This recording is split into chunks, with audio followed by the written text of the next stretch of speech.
laman? Ang laman. Kinatay ko kasi na ikaw maglalaman. Bakit? Ang dapat dapat eh. Ano po naglalaman dapat dito? Asin? Lipat bahay. Ayan, o nakita mo na, malinis yung bahay yan, pwede yun. O di ba dati mahirap linisin kasi nga siyempre, for a change. Ano ba yan? Ayan. Ito, inaayos yun natin kay Bedjun. Ayusin mo kay Bedjun. Ayusin mo. Yan yung rep na bigyan ako, Ate Josephine. Maraming salamat po. Ano ba masasabi mo Belinda kay Ate Josephine?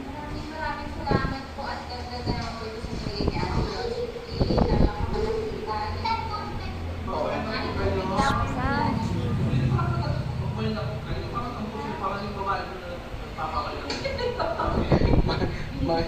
May? Gagawin ko ganun talaga. Ayan na, ganyan siya. Ayan na nga, kompleto na yung ano. Ang ilalagay na dito, dapat sa unang araw, kung makalagay dyan. Ano dapat ganyan ilagay sa ano dito? Sa refrigerator ni JD, una. Ano ba dapat tayo sa yelo? Yelo. Bakit? Kumain lang yung kayo naman. Ganyan tayo ng tatlo nagpa-vlog, nawawala ka pa.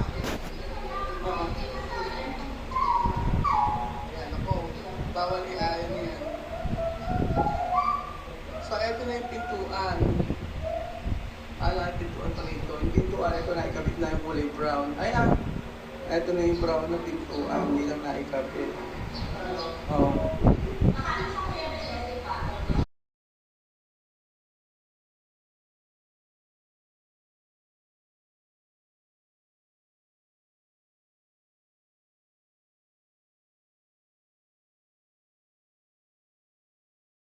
Ikaw po na lalagyan.